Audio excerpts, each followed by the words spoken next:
confidence is the memory of success. If you don't have a lot of memories, we need to look at what do we call a win? A win is having a consistent schedule. We need to celebrate that. A win is having great activity for the day, because if we know over time, based upon experience, based upon the environment that we're in, regardless of today's result, if I do the same thing I did today over time, the numbers will always work out. It's having confidence in that. If you keep everything stable, keep those targets lined up, you're going to hit it.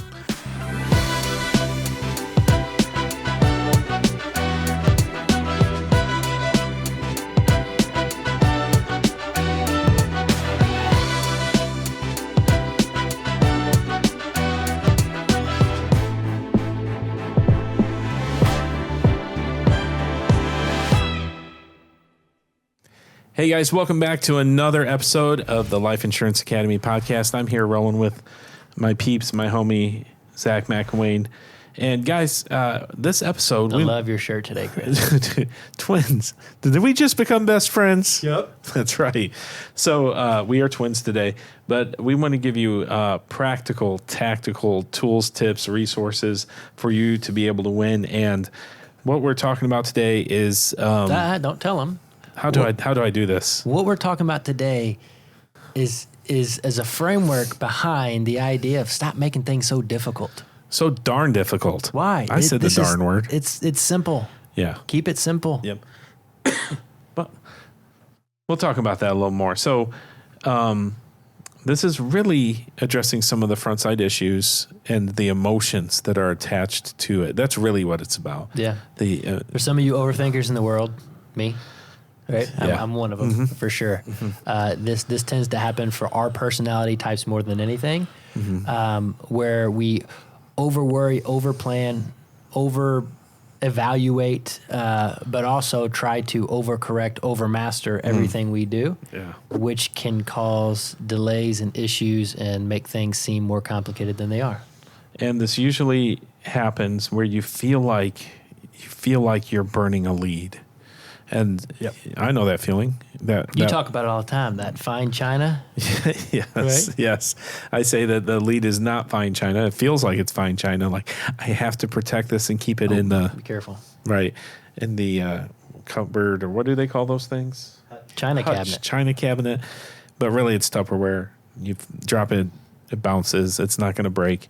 But you feel like you burnt a lead. Right. And that can happen most of the time. It kind of happens on this front part of the conversation where somebody hung up on you if you're doing telesales, or somebody shut a door in your face when you're door knocking. Yep. So we want to talk about three steps for you to be successful. So you have some emotional intelligence to where you don't feel like you're burning a lead, and possibly move you to that next step in the conversation. And the very first thing we do talk about, Zach, with agents when they are picking up the phone and dialing or doing their auto dialers or their door knocking, is that what is the goal? Like what is the goal of those two things at the very front side? Well, it's to be able to have a conversation about insurance with somebody, with a qualified person, right? Yeah. It's really our main goal. Make a contact, have a conversation. Exactly. The first thing, if you're door knocking or you're face to face with them, your first goal, nothing else matters. You just want to be able to gain entry or a place where you can sit down to further the conversation. Yes. If you're on the phone, your goal is not to see if they are guaranteed issue or if they're going to be a day one coverage. Your goal is to earn the right to get past the first 10 to 15 seconds to then earn that extra time to have a conversation with them. Absolutely. So if that's the case, how do I do it? Because I think a lot of agents are dealing with that. And I know, like, you go out there, you do it, and then in your mind you have all these things, like Zach said, being an overthinker. Maybe you're not an overthinker. Maybe you're an overfeeler, and you have these feelings, and you're like, man, this doesn't work. Is that not the same? Probably. It's not. I guess so. I don't know. Like, overfeelers probably feel the emotion of it first before the thoughts enter their heads. That's all. Overthinkers get the emotions because of the thoughts. That's how I'd map it out a little bit, I think. It's just how you got there. But regardless, you're walking away, you're slumped, your shoulders are slumped, the phone feels heavier if you're calling. The next door knock, you knock and lighter because you don't want them to answer, Yeah. So between us, we feel like if you can latch on to a process, it could change everything for you. Yeah, and this is relating to our first step, but there's some sort of uncertainty involved, uncertainty in the process, uncertainty on how long you're going to use or demonstrate the process before giving up, before quitting, and that could be on multiple things. Yeah. So let's talk about the very first piece of commitment to a process. You got to drop it harder than that, man. You kind of slid that right under the radar right there. Okay, go ahead. Tell me how to. Well, we got a DJ. Do we need some lights to change? Chicka chicka chicka. But it is. It's what it's. They're guessing what that word is, right? And the first word is commitment, and it is commitment to a lead investment. Yes. Commitment to a process. Commitment to training and the dedication, commitment to not just that one knock, that one phone call, but that week, but that month, right, but that quarter, right? Yeah. It's there's a certain part of commitment that is time bound, and I think that's the biggest portion of that. It takes away the uncertainty. It takes away the unwavering of, hey, I'm going to quit. I'm going to try a different lead vendor. I'm going to try. These are new. Let me just try 10 of these leads instead of a full batch to get the full result. Correct. It's not allowing yourself to take shortcuts in investment of your time or your money is really what the commitment is. And that can simply change everything for you. That can be that the alone. Answer. That could be the answer. Because I remember it was for me. I remember you saying that. It was for me. You had said you were giving this a year. A year. And come hell or high water, you would figure out how to make it work, but you were going to give it a year. At the end of the year, I was going to know, even if I failed, at the end of the year, I was going to know that I tried something I wasn't comfortable with, so I got out of my comfort zone. I'm going to be a better communicator. I'm going to be a better learner. I'm going to be this life experience, giving this a full year was going to benefit me so much in the long run. And it's okay. Like, my life's not over at a year if I don't do good at it. Now, don't get me wrong, that was not going to be an option, but that commitment just eliminated so much mental stress and agony that I would have put on myself, that I see new agents put on themselves every single day of, am I good enough? Can I really do this? That 1 foot in, 1 foot out. Do I want to spend this money, or do I want to go use that money somewhere else? Just pause for a second, because I want to bring, this is the important part of why that matters so much. You are spending your time not solving a problem. You are thinking of different things or different problems, then you're getting overwhelmed by them. Yeah, you're creating them. You're creating your own roadblocks. Yeah. So the thing I like about your year issue is it eliminated all of that noise. What if it was like a I'm not going to say prison sentence, but what if it was like a some sort of commitment, like, in the military, or you had so many years or to serve, right? Yeah. What if it was automatically 1 year for you, and it was impossible, no matter what you endured during it, it was going to be a year, and you knew that? How would that change your mindset? A lot. Right? Yeah. It would eliminate a lot of this stuff. Right. And you're looking for solutions to the commitment. Exactly. Ultimately. We're naturally looking for, I don't even know if we're looking for shortcuts. We're looking for answers without even realizing the problem is a problem, right? Like, we're going after leads. We don't want to buy too many leads because we want to know that this lead's the absolute best lead in the world. Right. But how are we going to find that out? Do we have to sell based on our new experience, $250 monthly premium policy on the first dial, and the client doesn't let it ring 4 times, it has to ring under 2, and then all of a sudden you've made it? Like, really, what are we measuring against? Correct. And it's just, it's crazy, right? We see and hear conversations of agents who are who do exactly what you said about a minimum investment in leads, not giving themselves a chance to get through that learning curve. We also see agents who, I would say that's a lack of commitment. I mean, maybe all they can commit to, but they need to figure out how to commit more. That you have to figure that out to get financially in place where you can win. Yeah. I would say, to sum up the commitment to me, it's on the lead front. It's committing to a certain number of leads to be successful, right? Right. Talk to your upline, your manager, a mentor about what that number is. Committing to that number of leads over a certain amount of time before you can have a true determination if that is the best lead source for you as well. Committing to a certain process or script without trying to change it every day. When you've just been doing telesales for 2 weeks, all of a sudden you know how to change the entire script to make it work. Commit to that script on every phone call for a certain number of weeks or months before you feel that you have these urges of adjustments that you think the client is going to like better, even though you may feel more comfortable saying it a different way. Right. Most likely it's put together because it's proven. Like committing to that. Yes. And committing to, this is a big one, Chris, the training and development of yourself. So many agents, so many people listen to a few podcasts, watch a course when they first get started. They go through, they get contracting, they do maybe one boot camp, and then now it's, they feel as if they're in the game and it's just performing and no more growth. Like their training is over. So commit to that personal development and growth as well. I do want you guys to pay attention to what he just said, because this process part, we can talk about process. You go through our YouTube channels and you can hear talks about door knocks and phone sales and the things you're supposed to say.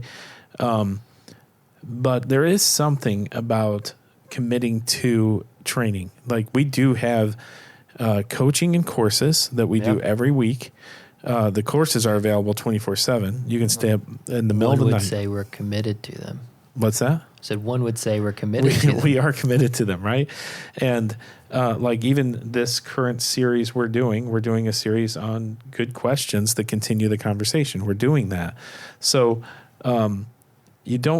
why are you guessing and putting it on yourself when you don't have the skill set? You only know what you know. You don't know what you don't know. And why not trust some people who've been down the road a little bit? So you can check that out at our website, lifeinsuranceacademy.org. Just if it's not us, find somebody else. I don't care.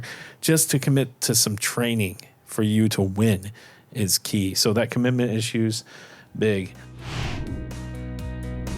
Are you ready to launch your insurance career? Excel Solutions is your go-to leader in life, accident, and health insurance pre-license training. Their cutting-edge e-learning platform is packed with rich content. Think interactive assessments, engaging videos, and customized learning paths, all tailored to your learning style. Being students ourselves, we've trusted Excel now for years to deliver top-notch training, offering high pass rates. Their streamlined prep review courses and the exam simulator are really your secret weapons to nailing the state exam the very first time. Now, you thought it couldn't get any better. Well, it just did. Life Insurance Academy listeners, you receive an epic 50% discount, reducing the regular course fee from $199 to only $99. So, all you have to do is use discount code LIA at checkout at liapodcast.org/Excel. Now, Excel spells XCEL.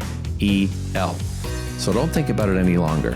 Dive headfirst into your insurance career with Excel Solutions' premier pre-license training with that exclusive 50% discount just for you. Get the code, get licensed, and excel in your insurance career. The next part of commitment is the consistency part.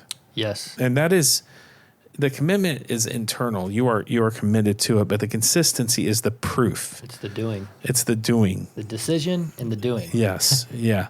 So maybe one thing, because where you can say you're committed and you keep showing up, I want to be careful with this, but we do have people who are committed to our training, but they are not consistent in their activity. That's very well said. I know some people who are the most trained, the best trained agents on the planet who haven't. Adam raised his hand. Decided. Yeah, Adam is probably our best trained agent, right? You're exempt, Adam, because we need you here. So that consistency piece is key, that you keep going out and getting punched in the face, because it's going to happen. I think that is definitely a key of it, and that is very well said. Of commitment is that decision that you're going to not quit, you're not going to give up, you're going to see something through. And the consistency portion of that is what happens when things get tough. What happens when you have obstacles? Are you going to continue to hold your word on your commitment? But there's another part of that, because let's look at it this way, Chris. You are committed, and let's say you do come to training and you know you're successful, like you have proven track record. Let's say you've been doing this for a little bit of time and you know you can produce. But the question is, and you can diagnose yourself by saying, do you know you could do more? Do other people that are close to you and care about you know you could do more?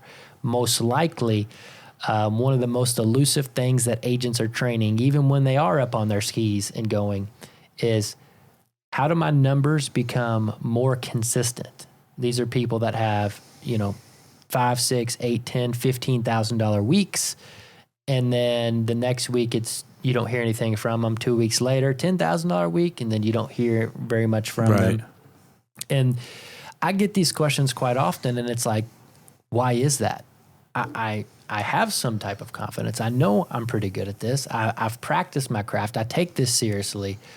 But when you look at the little things that you have to be consistent to, and most people only look at, they want their results to be consistent. Results are just results. You can't, that's what they are. You may have gotten lucky. You may have gotten lucky, right? The results are the results. But in order to have consistency, the question is, do you start your day every day at the same time? Do you finish your day every day at the same time? Are you committed to making a certain number of dials or a certain number of door knocks within that time frame? Do you have a daily goal of production you're trying to hit? Is it the same number of days during the week? Is it 4 days a week? Is it 7 days a week? Is it the same week in and week out? Let's say you do take a day off during the week or you shorten your week. Is it different? If you're on face-to-face, do you work Monday to Wednesday or Monday to Thursday, and that's week in and week out? But all of a sudden, you switch to telesales, and now you do a little bit on Monday. You're kind of, I'll do a half day Tuesday, and then I know I'll dial some on Thursday and Friday. Is the work schedule slightly different? And what you will find is it generally is. If you self-evaluate all those little increments in your work schedule, you will find inconsistencies over a month when you look at it week to week. Right. And if you find that, it's going to be a direct correlation to those results being inconsistent. It's quite easy to look at those symptoms, but it's also quite easy to make those adjustments. Yeah. The one thing we do talk about in training new agents or even experienced agents is we talk about this having a dashboard full of dials. You don't even know what they mean when you start. It's like being in an airplane. But you can focus on 1, 2, or 3 of them that are vital to get in the air. As you get more experienced and you're consistent in your processes, those other dials start to come into view, like increasing your placement and persistency. Like that's a dial that can be adjusted. But you can't get to that until you get to the dial of consistent workflow, a consistent lead order, right? You can't even get to that stuff. And you may think you are consistent. We actually talked about this on the coaching today. You may think you are consistent and your results aren't the same, but you are 100% correct, Zach, in that it's probably a dial you weren't paying attention to that you were not consistent on, which is probably something in your sales process. How are you measuring the consistency? Correct. Yeah. So you feel like you're doing the same thing every day. You're building trust. You're giving them transferring belief. You're raising the stakes. You're doing all that stuff in your mind, but the numbers will tell you if that's happening or not. Another thing that's interesting about consistency, Chris, is this typically doesn't happen with hungry new agents trying to learn, because there is so many variables in this world of sales. It makes it so much easier for us to be successful if we eliminate as many of those as possible, right? Meaning, if you're a new agent, typically you start out fairly well if you're coachable, teachable, motivated, driven, right? Yeah. And in the right organization. Responsible. Because you're not questioning what time you're starting your day. You're not questioning what's your activity looking like. They're not questioning at this point the script. They're not questioning at this point the lead source or the volume of the leads. It's typically the agents that are just had some success starting out. Maybe they're 4 months in, all the way up to their first year, where now they feel like, I want to take the training wheels off and I can go much faster, when realizing those training wheels are actually boosters, right? And they kind of start making adjustments to all of those little incremental things, and it can definitely affect the consistency flow. Yeah. And there's a final piece to this, and that's developing your confidence. And confidence can only happen with this commitment and consistency part of it. You can't.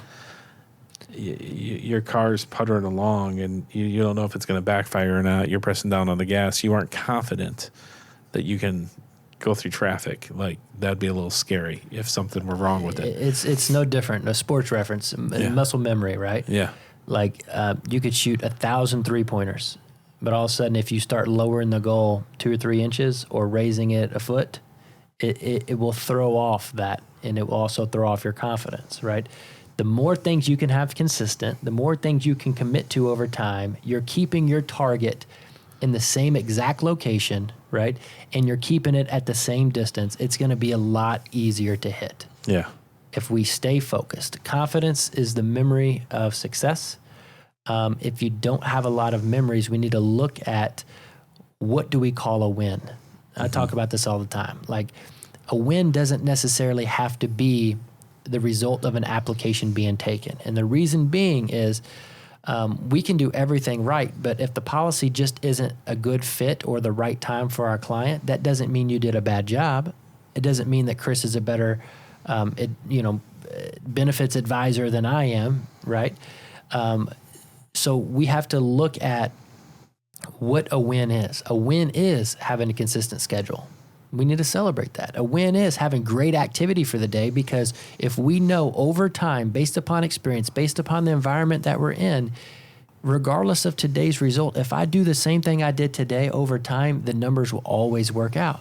It's having confidence in that. If you keep everything stable, keep those targets lined up, you're going to hit it. And to bring this full circle in our conversation, looking at your leads, not wanting to burn a lead, you can't really burn the lead. In this confidence piece, the number one step is, did I continue the conversation? There's something you can hang your hat on and have a win in this process with your leads. Commitment, consistency, confidence. This is one thing I did want to address as far as this relationship between commitment and confidence. Many times I think agents, there's a few, maybe not many, agents haven't solidified how important their work is. They don't quite believe it yet. They don't understand their market, especially in telesales, because they've never been into somebody's home and had the conversation, looking around and saying, man, They don't have perspective. they don't have perspective yet, right? So because they don't have perspective, they're doing it, they're doing the work, but they don't really they probably 70% believe maybe that it's a valuable thing that they're doing.